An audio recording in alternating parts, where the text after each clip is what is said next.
John 19. Then Pilate took Jesus and flogged him. And the soldiers twisted together a crown of thorns and put it on his head and arrayed him in a purple robe. They came up to him saying, "Hail, King of the Jews!" and struck him with their hands. Pilate went out again and said to them, "See, I am bringing him out to you, that you may know that I find no guilt in him." So Jesus came out wearing the crown of thorns and the purple robe. Pilate said to them, "Behold the man!"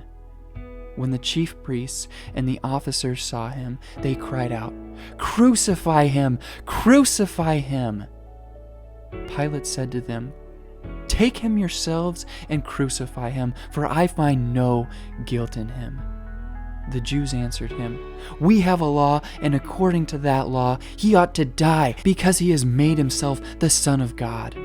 When Pilate heard this statement, he was even more afraid. He entered his headquarters again and said to Jesus, "Where are you from?" But Jesus gave him no answer.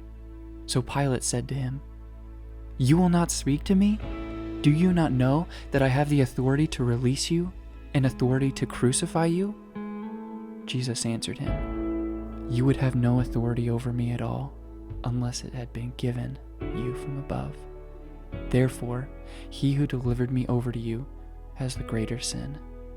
From then on, Pilate sought to release him, but the Jews cried out, "If you release this man, you are not Caesar's friend. Everyone who makes himself a king opposes Caesar." So when Pilate heard these words, he brought Jesus out and sat down on the judgment seat at the place called the Stone Pavement, and in Aramaic, Gabbatha. Now it was the day of preparation of the Passover. It was about the 6th hour. He said to the Jews, "Behold your king!" They cried out, "Away with him! Away with him! Crucify him!" Pilate said to them, "Shall I crucify your king?" The chief priests answered, "We have no king but Caesar." So he delivered him over to them to be crucified.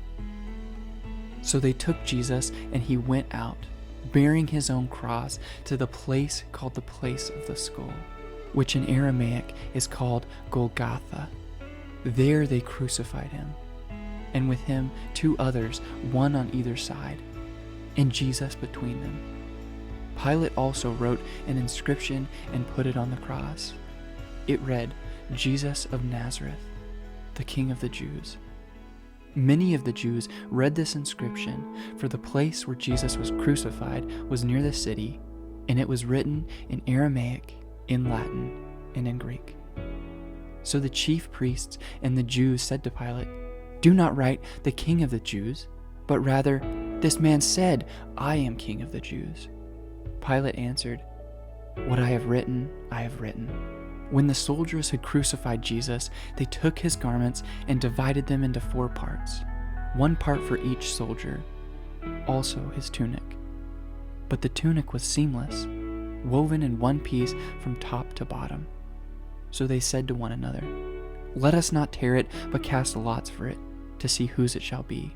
This was to fulfill the scripture which says, "They divided my garments among them, and for my clothing they cast lots." So the soldiers did these things, but standing by the cross of Jesus were his mother and his mother's sister, Mary the wife of Clopas, and Mary Magdalene. When Jesus saw his mother and the disciple whom he loved standing nearby, he said to his mother, "Woman, behold your son." Then he said to the disciple, "Behold your mother." And from that hour, the disciple took her to his own home. After this, Jesus, knowing that all was now finished, said, to fulfill the scripture, "I thirst." A jar full of sour wine stood there.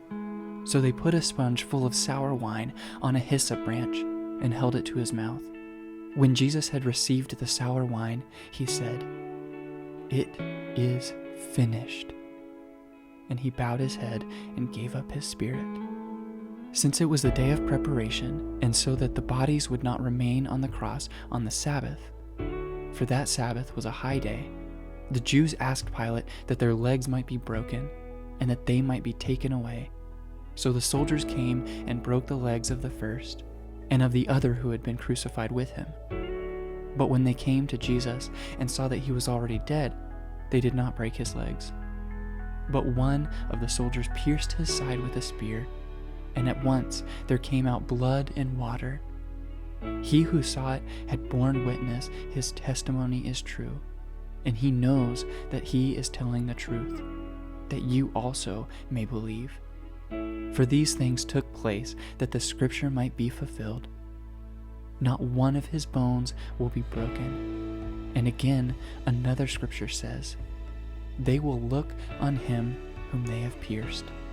After these things, Joseph of Arimathea, who was a disciple of Jesus, but secretly for fear of the Jews, asked Pilate that he might take away the body of Jesus.